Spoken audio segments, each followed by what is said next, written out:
할렐루야. 2월 2일 목요일 새벽 기도를 시작하겠습니다.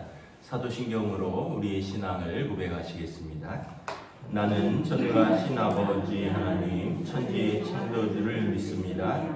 나는 그의 유일하신 아들 우리 주 예수 그리스도를 믿습니다.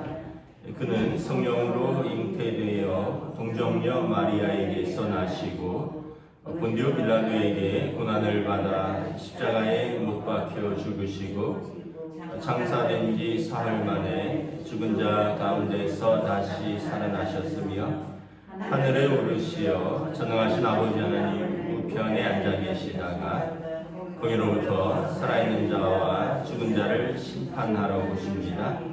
나는 성령을 믿으며 거룩한 공교회와 성도의 교제와 죄를 용서받는 것과 몸의 부활과 영생을 믿습니다. 아멘. 찬송가 20장입니다. 찬송가 20장 찬양하시겠습니다.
오늘 우리 주신 하나님 말씀은 구약성경 사무엘상 6장 13절에서 21절까지 말씀입니다.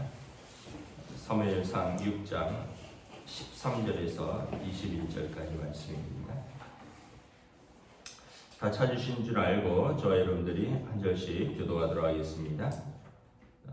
사무엘상 6장 13절부터 21절입니다.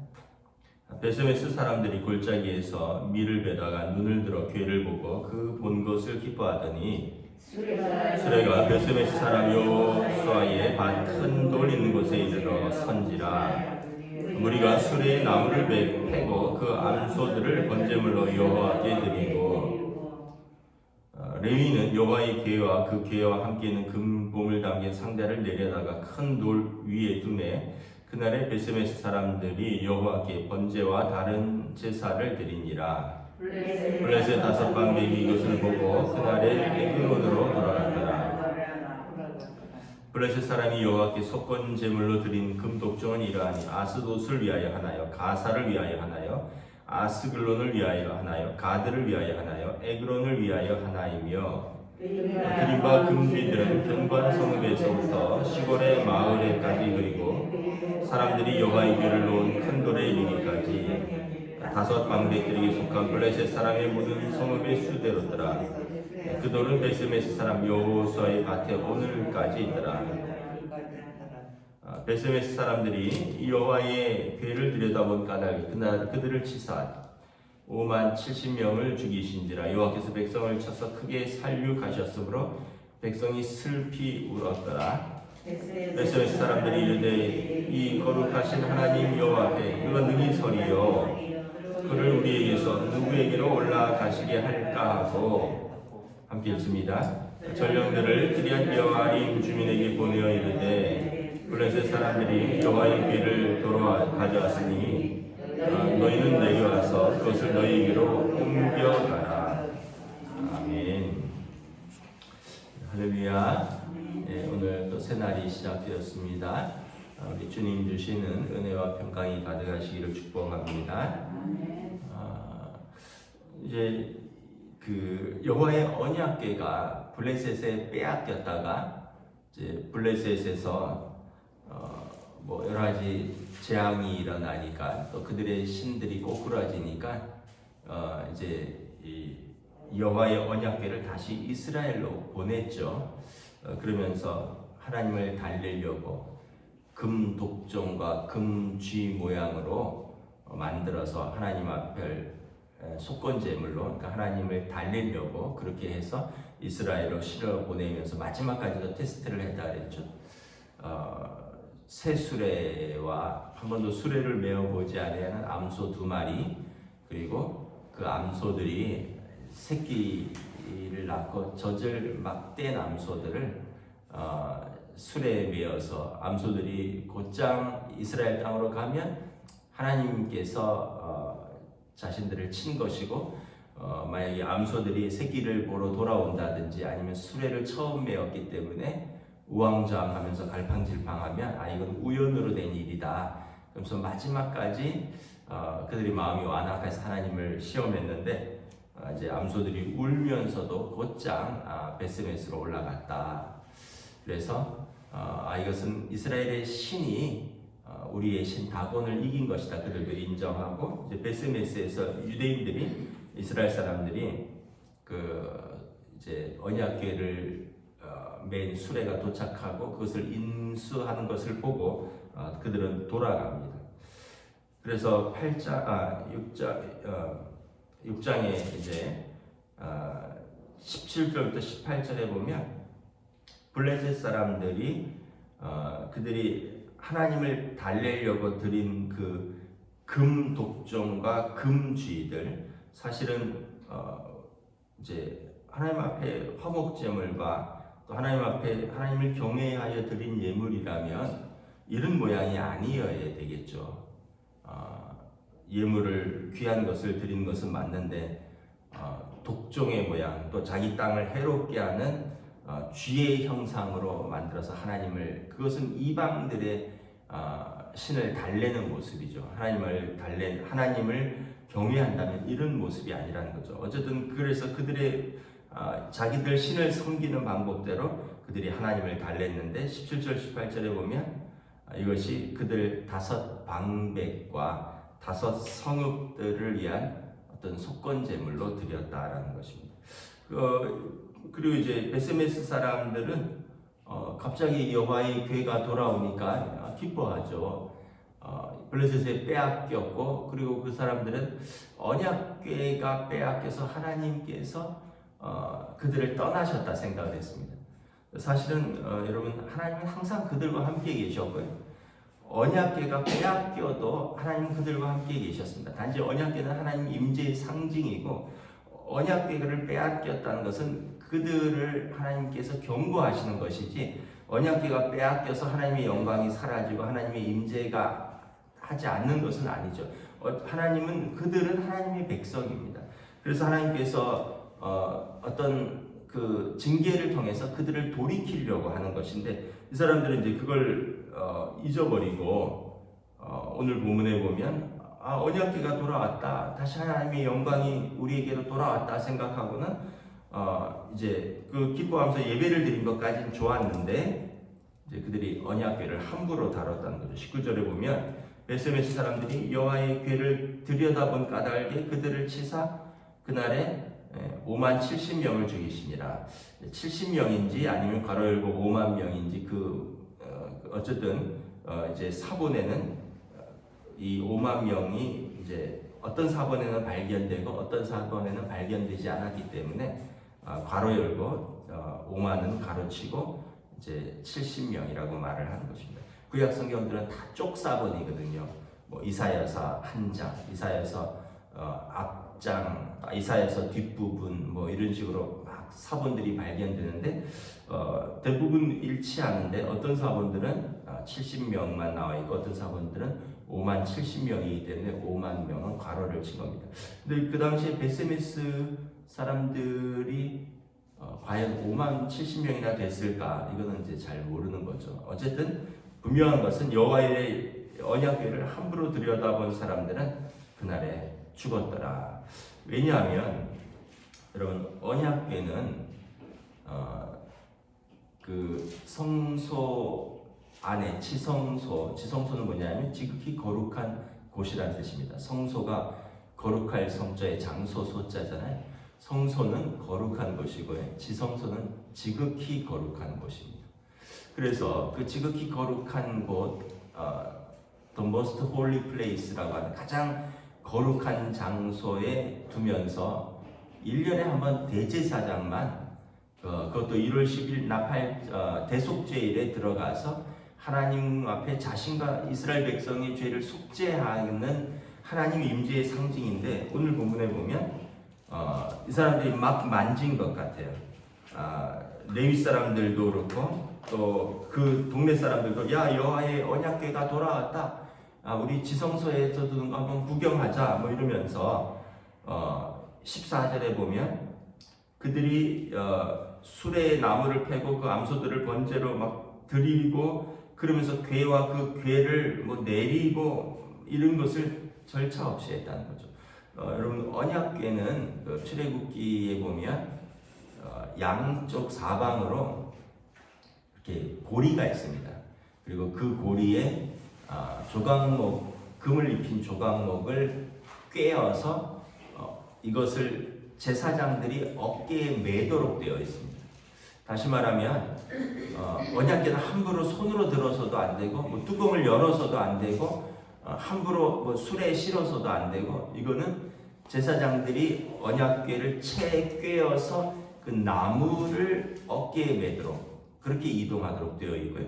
그리고 언약궤를 만지는 것은 1년에 한 번 대제사장이 어린 양의 피를 가져와서 그 언약궤 앞에 바르면서 하나님의 속죄를 구할 때만 만질 수 있는 건데 오늘 본문에 보면 아마 베세메스 사람들이 뭐 손으로 들어서 나르고 또 뭐 열어보고 뭐 구경하고 그랬던 것 같아요. 그래서 결국은 하나님께서 그들의 쉽게 얘기하면 하나님을 경외하지 않는 그 태도 가운데 하나님께서 그들을 또 징계를 하십니다.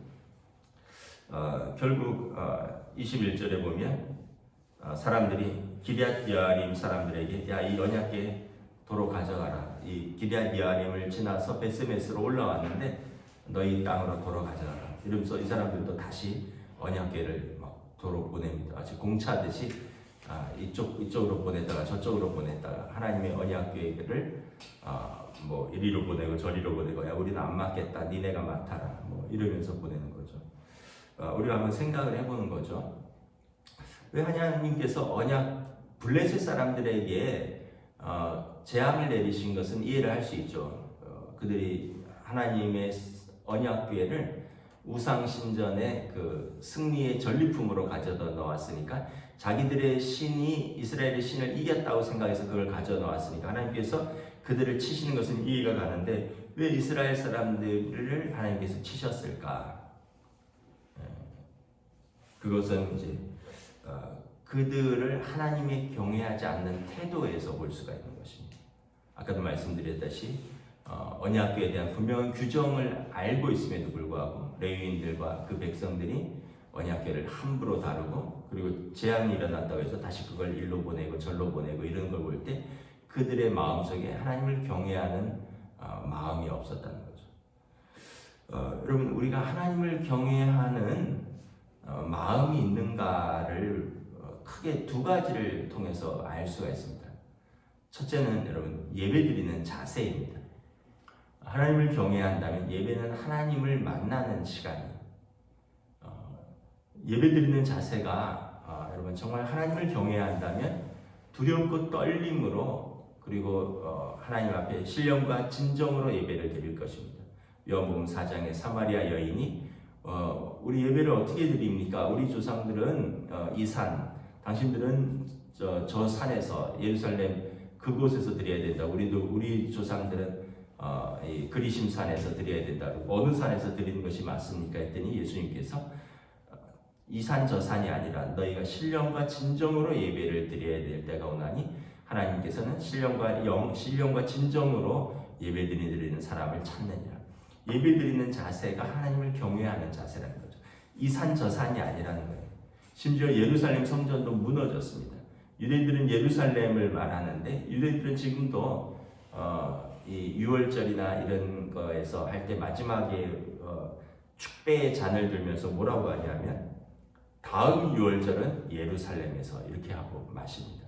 그 얘기는 뭐냐면 예루살렘을 사랑하는 거예요. 예루살렘을 사모하는 거죠. 거기에 다윗 성이 있고 그곳에 솔로몬의 성전이 있었고 그곳에 이스라엘의 모든 역사와 문화와 전통과 하나님의 영광이 있었다 생각해서 그 사람들은 예루살렘을 너무 사모하는 거죠. 그래서 지금은 팔레스틴과 이스라엘 사람들이 반반 나눠 가졌거든요. 그러면서 그곳에 모스크도 있고 또 성전도 있고 유대인 성전도 있고 기독교회도 있고 모스크도 있고 막 그러면서 지금도 그 예루살렘은 세 종교의 성지입니다. 그러면서 서로 탈환하려고 예전에 십자군 전쟁 이슬람들의 또 전쟁에서 수없이 그 성을 탈환하려고 했는데 사실은 좀 오해가 있는 거예요. 장소도 중요하지만 그 장소보다 더 중요한 것은 그곳에서 예배드리는 사람들의 자세인 거죠. 여러분, 장소만 탈환하고 장소에 몸은 왔는데 하나님을 경외하는 영과 진리로 드리는 예배가 아니라면 하나님께서 과연 기뻐 받으실까? 그래서 여러분, 우리가 예배드릴 때 그 한 시간 딴짓하지 말고 집중해서 하나님 앞에서 예배드리는 겁니다. 그 시간을 일주일에 사실 어떻게 보면 한 시간이거든요. 한 시간 조금 넘는 시간. 그 찬양할 때 찬양을 하지 않아요. 그 예배드리는 시간에 스마트폰을 뒤적거리고, 아이들은 모르니까 괜찮다 치지만 어른들 얘기하는 겁니다. 그 예배드릴 때 스마트폰 뒤적거리고, 그 예배드리는 한 시간에 졸고, 그 예배드리는 한 시간에 딴짓하고, 그 예배드리는 한 시간에 여러분 영과 진리로 드리지 않는다면 하나님께서 그 예배를 받으실 수 있을까? 그래서 여러분, 예배드리는 자세가 하나님을 경외하는 것을 바라보는 제일 첫 번째 척도입니다. 언젠가 제가 말씀을 드렸지만 구청장이 바뀌거나 이러면 지역의 어떤 기관장들 또 지역의 어떤 목회자들 교경협의회 이런 교회 또는 교목 이런 협의회 이런 사람들 다 초청해서 구청장 인사 말씀드리고 같이 예배드리고 이런 시간이 있어요. 그런데 이렇게 가면 자리가 다 지정되어 있습니다. 의자에 이름을 다 써놔요. 의자 강당에 보면 동원교회 목사님, 서울 침례교회 목사님, 중부경찰서장, 중부소방서장, 무슨 기관장, 구청장 한 명 오는데 의자에 그 강당에 이름을 다 써놓습니다. 그래서 아무데 가서 앉으려고 하면 여기는 영락교회 목사님 자리입니다. 그리고는 그 자리에 앉아야 되고요. 가면은 직원들이 다 서서 안내를 다 해주고, 겨울이 외투 들어가면 외투 받아서 다 걸어주고, 그리고 미리 다 초대장에 와요. 15분 전에 입장하여서 자리에 착석하여 주시면 감사하겠습니다. 구청장 만나는데도 지역의 기관장들 다 불러놓고 15분 전에 다 와서 착석하고 직원들이 옷 다 걸어주고 그 자리에 딱 앉아야 돼요. 근데 여러분, 하나님 만나는데 예배드리는데 늦게 오고, 근데 저는 이제는 우리가 세대 통합 예배를 드리니까 자리가 고정돼 있지는 않아요. 뭐 예전에도 고정돼 있는 건 아니에요. 여러분, 내 자리가 어디 있습니까? 예배 드릴 때 내 자리가 있는 건 아니에요. 아이들이 그 자리에 앉을 수도 있고요, 가족들이 같이 올 수도 있고요. 그래서 여러분, 뭐 자리를 너무 고정하고 자리를 너무 고집하실 필요는 없는 거예요. 중요한 건 뭐냐면 나의 예배드리는 자세와 태도라는 거죠. 그래서 제가 참 느끼는 것은 대통령 만난다 하면 난리도 아니겠구나. 대통령 만날 때는 제가 잘은 모르겠지만 몸검사 다 할 겁니다. 몸수색 다 할 겁니다. 드레스 코드라고 해서 복장이 합당하지 않으면 받지도 않을 겁니다. 초청장 없으면 들어갈 수도 없고요. 가방 조사, 몸 조사, 휴대폰 다 맡겨야 되고, 아마 대통령 만날 때는 1시간 전에 입장해야 될 거고, 다 자리에 앉아 있어야 되고 그럴 겁니다.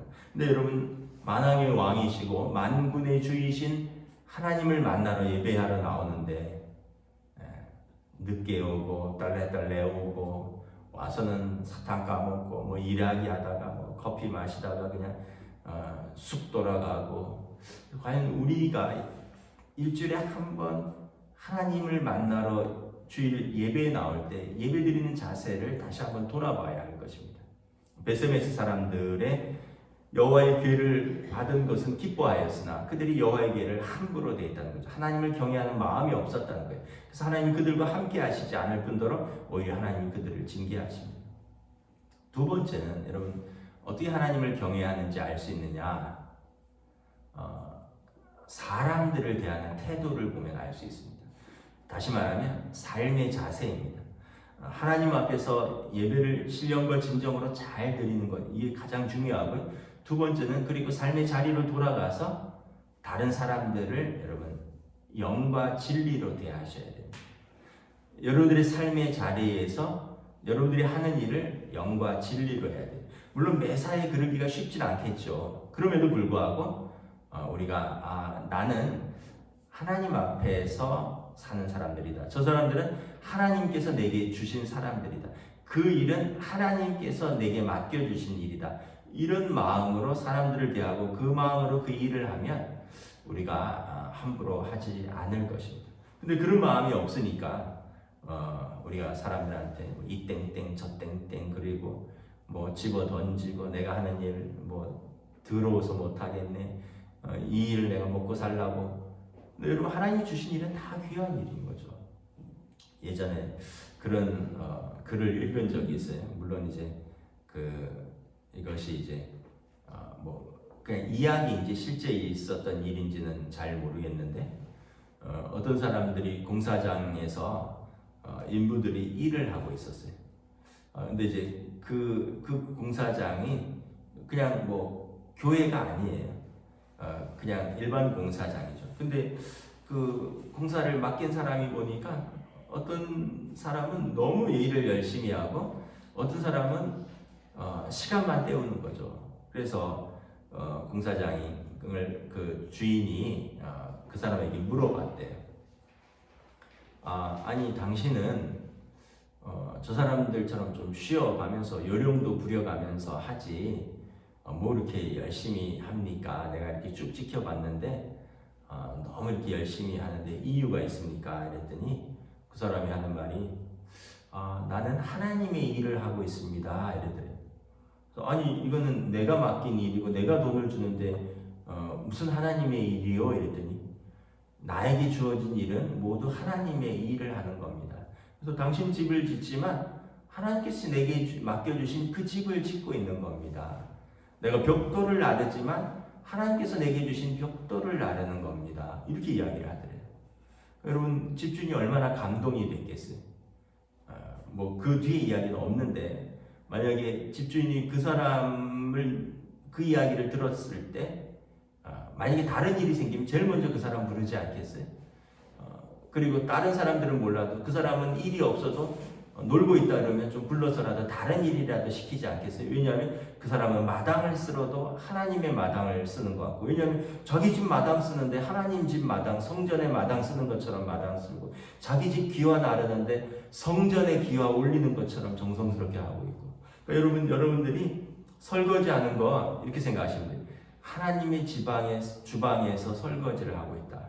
여러분들이 청소기를 민다. 하나님의 성전에 청소기를 밀고 있다.